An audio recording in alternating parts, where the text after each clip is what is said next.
I grew up doing tons of outdoor stuff. Camping, hiking, fishing, skiing, backpacking. Most of my family vacations circled around the outdoors, the West, our national parks.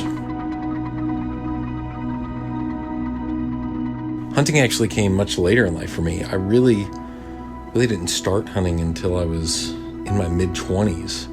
And I didn't start bow hunting until after I was married and my wife and I started having kids. It was just a way for me to be outside and be a provider. Elk hunting speaks to my soul in a way that is so deep and so unexpected. It's like this perfect intersection of hiking and camping and hunting and archery combined with this primitive solitude. For me, elk hunting is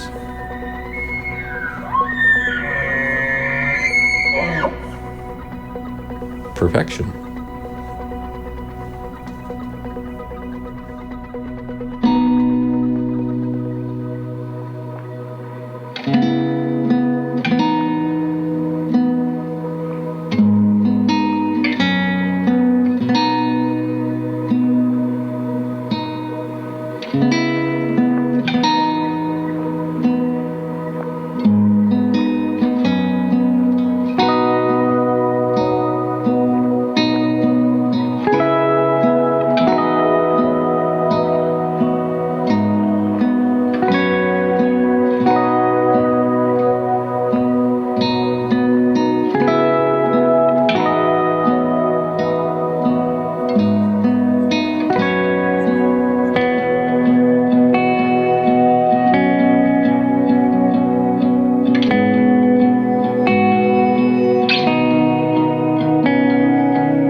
Yeah.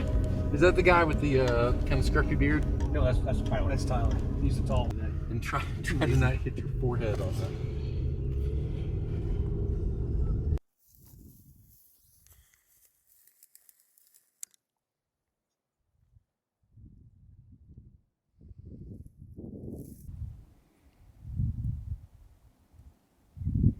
No, we're good.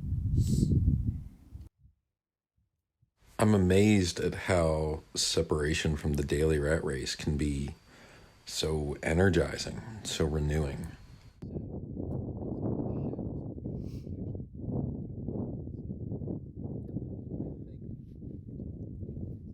One week in the quiet in the mountains just fills me with the courage and the energy to take on the other 51 weeks of the year.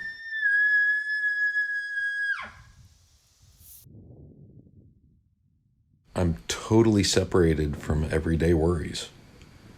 Grocery stores, the laundry, rush hour, my 40-hour-a-week job. Just for a week, they're all in the rearview mirror and left behind.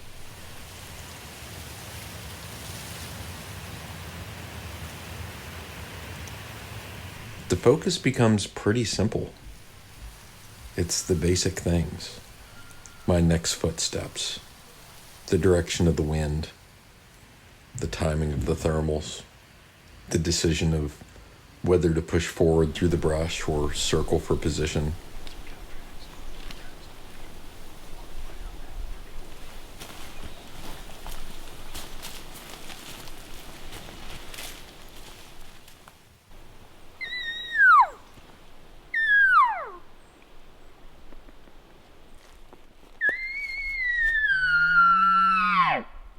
There's this intense listening, just grasping with your ears almost, trying to find those distant bugles and get a bead on where these animals are.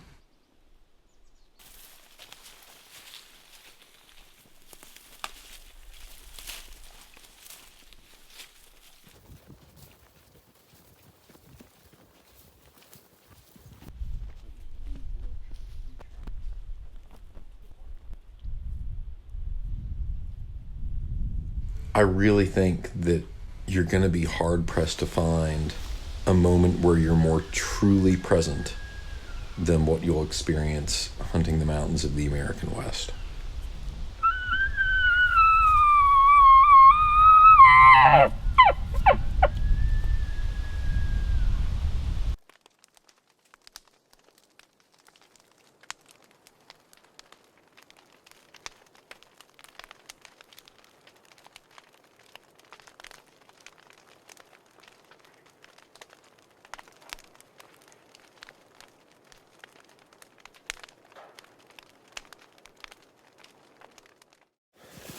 So we used a trick that we figured out last year.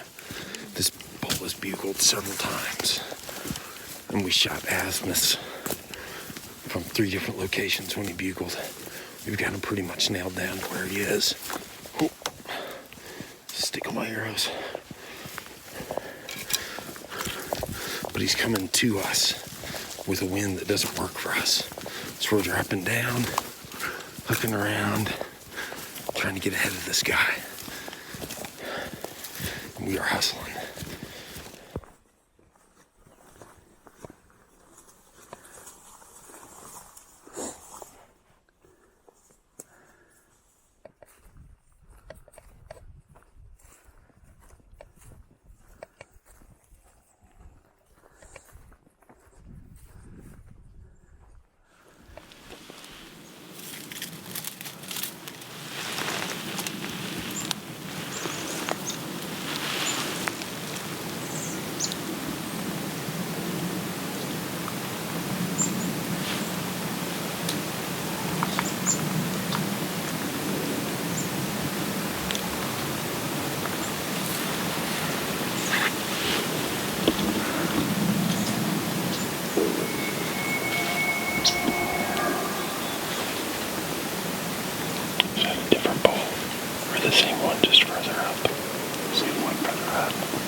So we're sitting in this water. We've got a bull that keeps torching off just above the hill from us. We're going to see if we can't arrow him or a cow.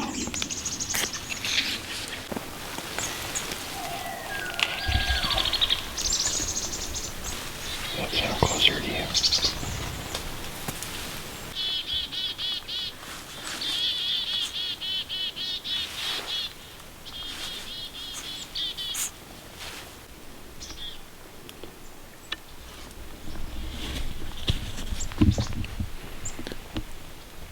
I think we have 2 different bulls that are bugling, and it is taking every ounce of our self-control to not call right now.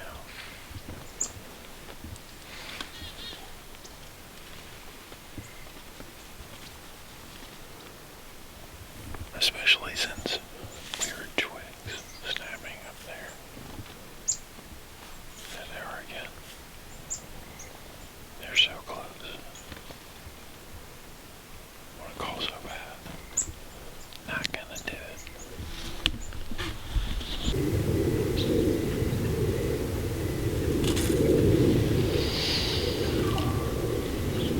It's a buck.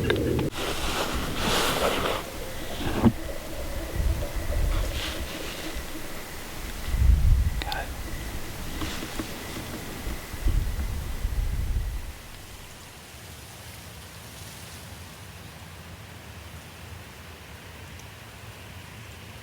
Okay. So this morning we got out of camp, hiked up over where we wanted to be in position this morning. It wasn't just right after daylight. And suddenly the woods just erupted. We had a nice bull that was responding just to cow calls. Trying to make a play on him. Winds went the wrong way. Went back around, and then we ended up with 3 bulls, and then Doug Flutie out there playing a tune that he needs to go back and practice a little bit.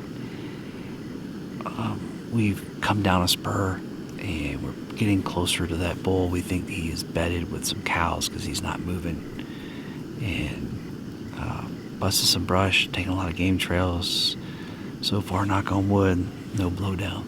So we're going to sit right here, make a little breakfast, and put some calories back into us. It's fuel in the tank, and we're going to get back on this bull. Keep you posted. The experience of elk camp is unlike anything else I've ever done. But it's not always about elk hunting. My friend James came to be the camp cook and cameraman, and he'd never shot a bow before. So one afternoon, we fixed that. So this goes up? Yep.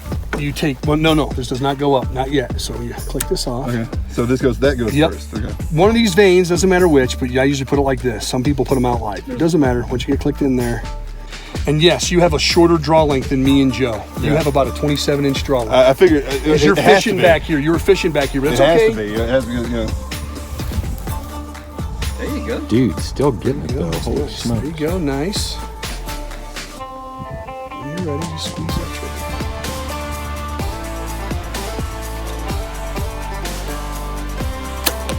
Nice shot. That was a little right this time. That was a good shot. Yeah. Didn't hit you, did it? No. Okay, perfect. Good. You had a little wind out here, and like I said, the first air is always the best because you don't know what you're doing until someone talks you through it. Boom. Next time you start going, I think I know this. Oh, wait a second. It's just the way it works. It's all good. That's a great shot, though.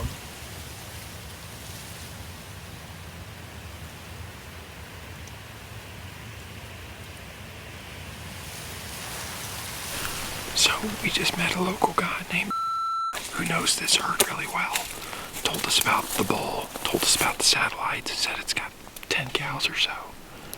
So Jerry's gonna go down and maybe catch a frontal shot on an animal that's coming out.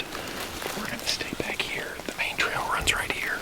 And we're gonna push maybe 30 yards that way and wait.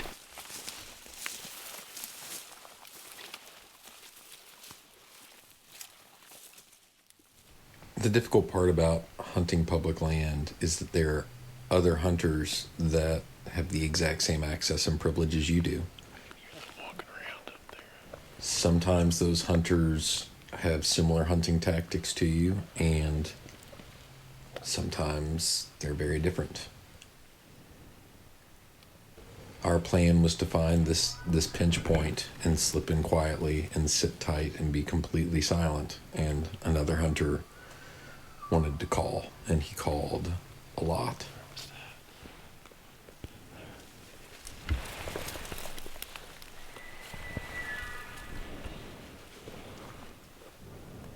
And the bull that we had come so close to us the night before, without our calling, bugled a ton that night.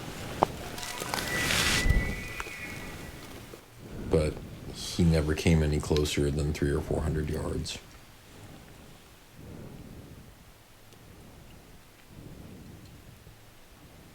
Sometimes the best thing you can do as an elk hunter is sit tight, be quiet, and just let the elk be elk.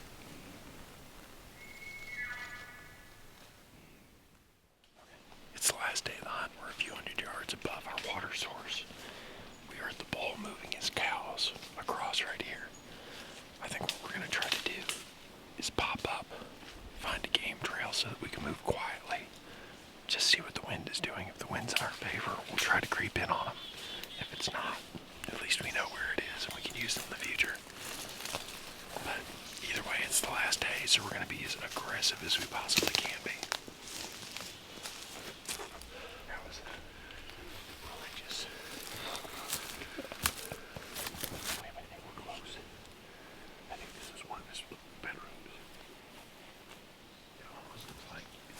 you guys hear that? Yeah. Just we heard it the other day. Just. It's him laying down. That's exactly what that was. It makes for a great story. We should catch it on film. Done.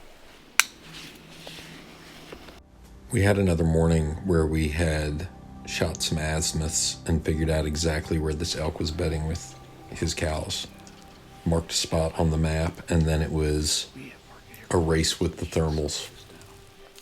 Just 150 yards from where we knew this bull was bedded, the sun popped up over the ridge, and the winds changed. Just like that. We found his bed. He had just peed in it. The ground was still damp. Wow. It smells really strong. It does.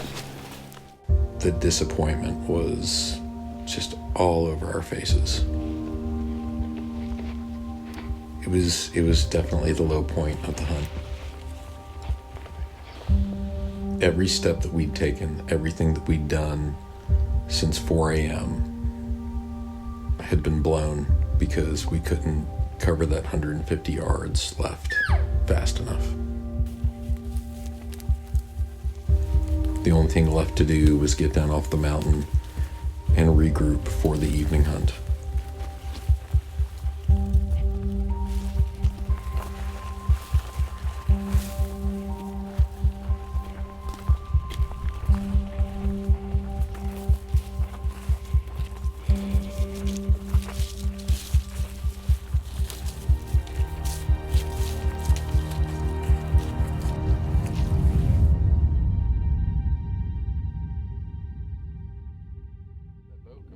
Falling out of that thing when you jump. I'm not gonna jump. I'm just gonna step down.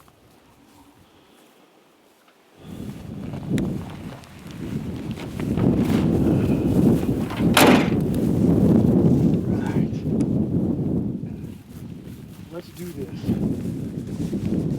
Rain, Last rain, day. where you at? Last evening. Truck's already packed up. If we kill an elk, clean it out, throw it in the coolers. If we don't kill an elk, put the bow in the case. Start making our way for home. Either way, it's going to be awesome. Yes, it is. Upward. And onward.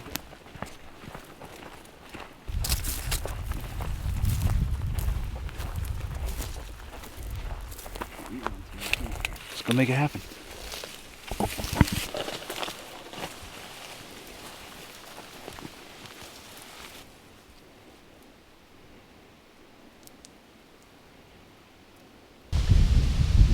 Why don't you just, APL, why don't you set us in? What do you think?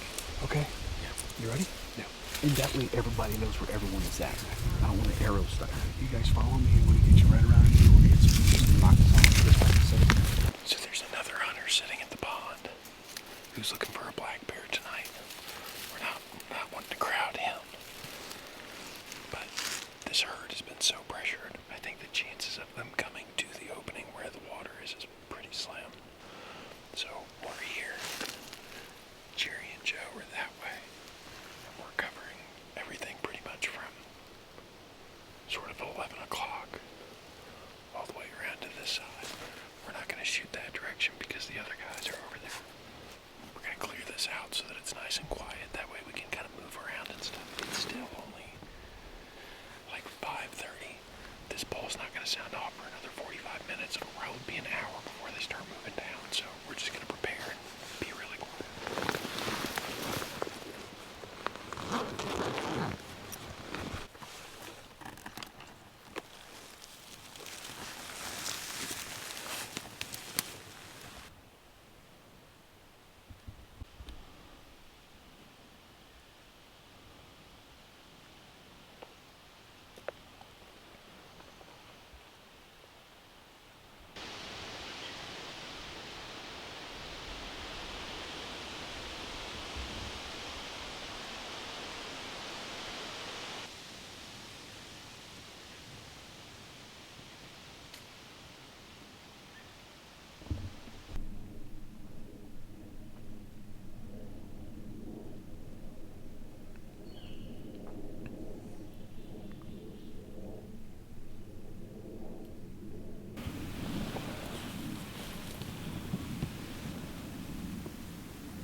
I appreciate you letting me go. Who doesn't want to spend a week in the Rocky Mountains? I will take it anytime.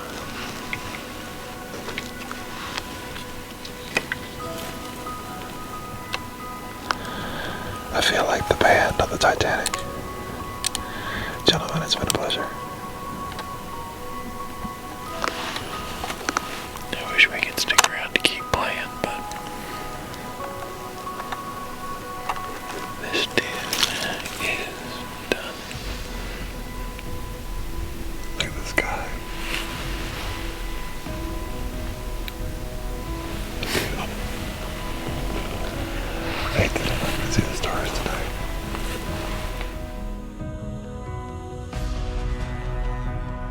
I think that one thing I've learned from elk hunting is how to measure success, not only in the experience of hunting, but just in life in general. I spent a week hiking and just having an adventure in the mountains of Colorado, and I wouldn't trade that for anything. All right, get prayed up before we go. Dear God, thank you so much for the opportunity to meet new friends, to be with old friends, to partake in our place in your creation. I ask that you grant us success tonight, however you deem that for us. We ask that you would make us fast and accurate. Just provide the opportunity, and we thank you so much for the skill that you provided us to be able to come out here and have an opportunity to harvest animals. Keep us safe. We ask all these things in your son's name. Amen. Amen.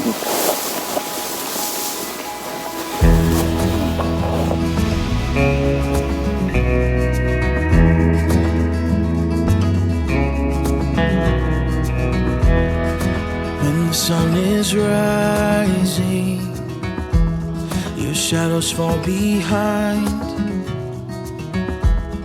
When all the weight you carry is weighing on your mind, let's run away to faraway places, escape from this life we have known.